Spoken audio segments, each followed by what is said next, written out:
Well, we all had big families. There was 6 boys, 2 girls of mine. There was 9 in Len Scott's. The Wilkinses had 9. The Williamses, I can't remember if there were 10 or 12 in their family, with 3 lots of twins. And they were all brought up together, see? Each one had their 8-year-olds, 10-year-olds, so we all went to school together, like, you know.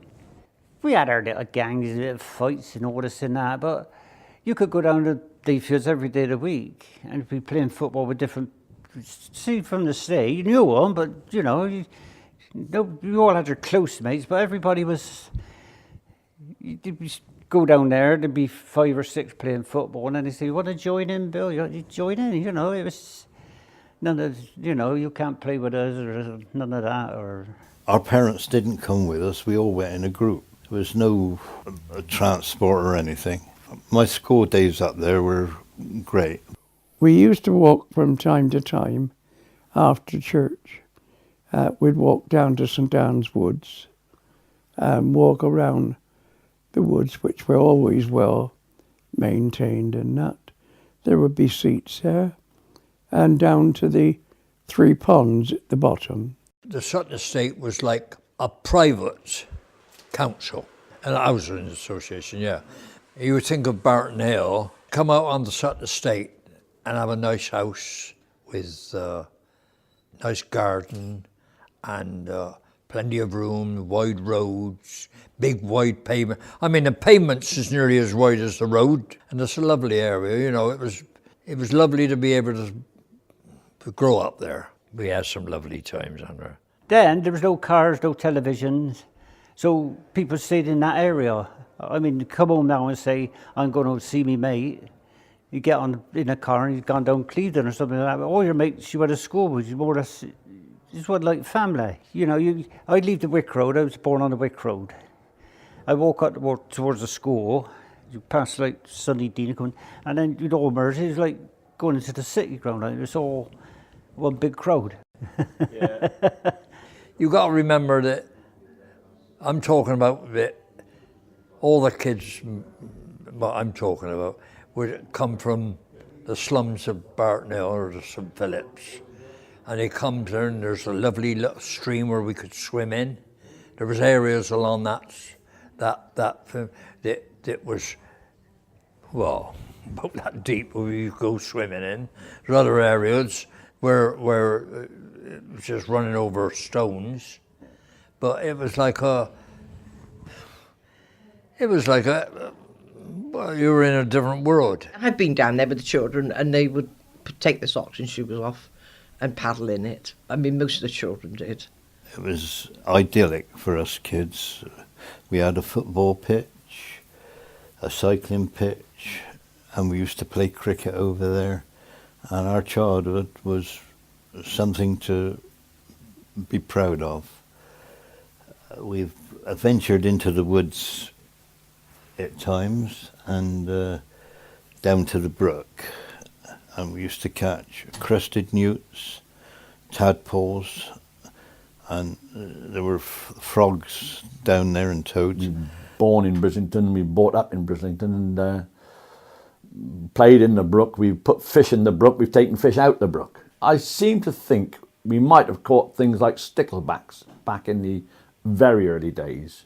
And certainly I think there were eels in there because we kept putting them in there. We'd take them out the feeder and then put them into the Brislington Brook, but I don't know how long they ever lasted. Where the pylons are, that little stone bridge, we used to go down there with bits of sack or blanket, you know, what we call dipping fish in.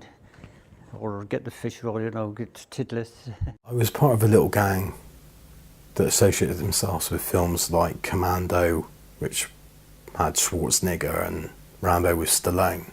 A group of us started off Rambo's army, and certain trees still to this day are in St Anne's Woods and Brislington Brook with certain names carved into them, which I know is a sacrilege, but even to this date there's a special tree that still has one of my symbols carved into them. Crossing Allison Road was going to a new world.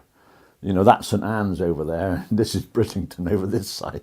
My pals and I, we took enough bricks to build our own fort on our side of the brook. And we kept this fort, and woe betide anyone from the other side who wanted to come over our side of the brook.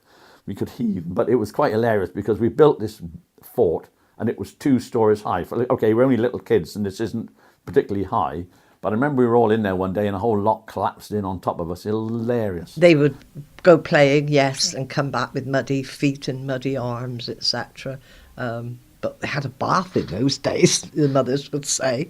So you just pop them in, didn't you? It used to be run straight through the house, out through the back door.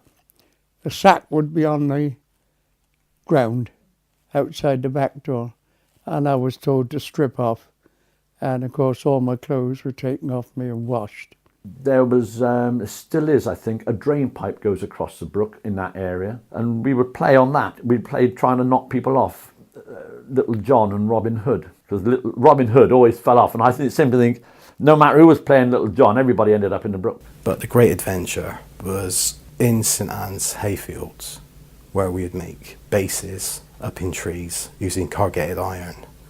There was always other gangs that come over from St Anne's Park, so you had to be very, very wary. It was great to go to school, repeat our adventures, and know that somebody would then come and try and find our base, especially in the school holidays, the long summer school holidays. I would go to round to the end of Newbridge Road to the park there, where the St Anne's Woods and the park, they were separated. And just inside the park area, there was a lot of soil all piled down there.